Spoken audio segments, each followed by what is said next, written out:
जबलपुर से इस वक्त एक बड़ी खबर, जहां पर तीसरा वर्ल्ड रामायण कॉन्फ्रेंस होगा। संस्कारधानी में रामायण पर मंथन होगा। सीएम शिवराज वर्चुअली इसमें शामिल हुए। गणेश वंदना से इस कार्यक्रम की शुरुआत हुई है और उद्घाटन सत्र में कई हस्तियां भी शामिल हुई है। सब जानते हैं रामायण एक अद्भुत ग्रंथ है और मैं तो बचपन से रामायण जी पढ़ता रहा हूं। रामचरितमानस तुलसीदास जी का मध्य प्रदेश के गांव गांव में आज भी गाया जाता है। अखंड रामायण के पाठ होते हैं और साधारण ग्रामीण भाई बहन भी कई बार रामायण जी की उदाहरण देते हैं। अगर किसी को कोई सुझाव लेना हो, पूछना हो तो कहते हैं जेहि विधि उतरे कपि कटक तात सो करहि उपाय। परहित सरिस धर्म नहीं भाई, पर पीड़ा सब नहीं अधमाई। ये कहते हुए कि दूसरों के हित से बड़ा कोई पुण्य नहीं है और दूसरों को कष्ट पहुंचाने से बड़ा कोई पाप नहीं है। ये गांव गांव गाते हैं। दीन दयाल व्रत संभारी हरऊ नाथ मम संकट भारी। कई बार बच्चे बच्चे की जुबान पर रहता है। सचमुच में राम हमारे रोम रोम में रमे हैं। राम हमारी हर सांस में बसे हैं। राम और रामायण के बिना ये देश जाना नहीं जा सकता।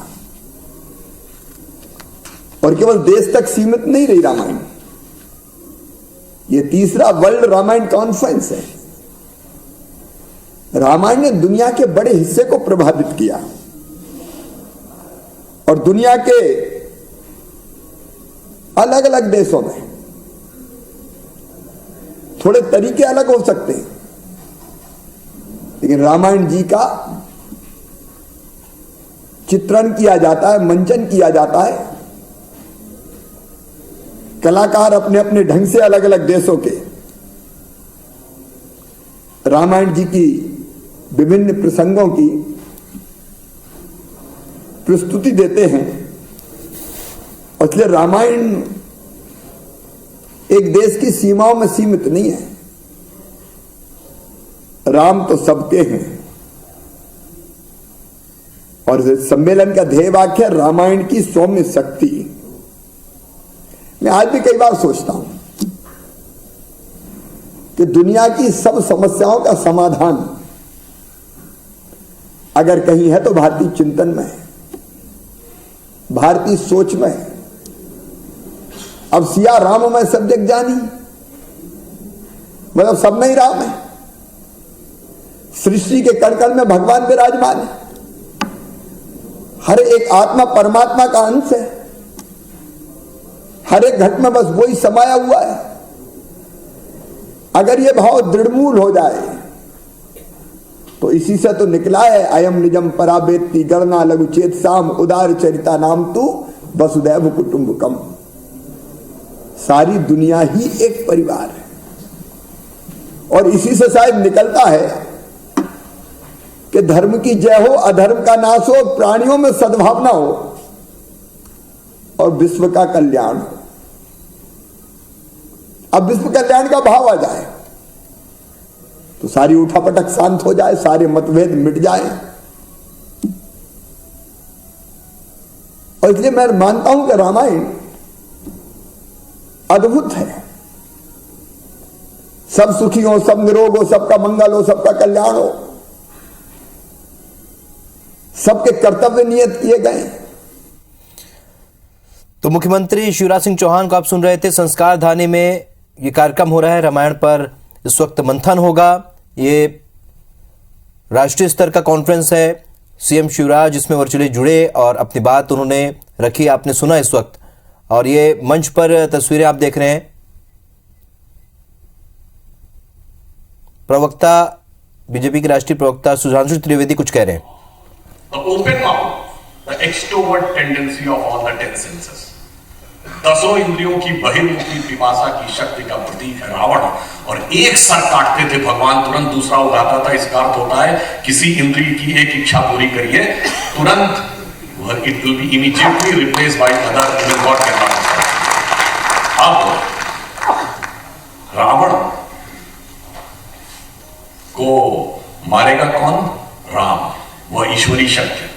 राम के पिता का क्या नाम है? दशरथ। जब दशों इंद्रियों को रखने की क्षमता आ जाएगी तो आपके हृदय में वो डिवाइन एलिमेंट पैदा होगा जो दशों इंद्रियों के बहिर्मुखी पिपासा को नष्ट करेगा और तब धर्म की स्थापना होगी। और इतना ही नहीं, राम की पत्नी कौन है? सीता माता। सीता क्या है? अब देखिए, राम अगर रिप्रेजेंट करते हैं the eternal element which beholds the universe, Sita represent the eternal energy, Adi Shakti, जहां से ये यूनिवर्स शुरू हुआ था। सीता जी के पिता का क्या नाम है? जनक विदेह। जब देह से आप परे जाके स्पिरिचुअल वर्ल्ड में जाएंगे, then you will have that energy been in your house और in your self that will be compatible with the eternal element of the universe. ये है राम और सीता का समन्वय है।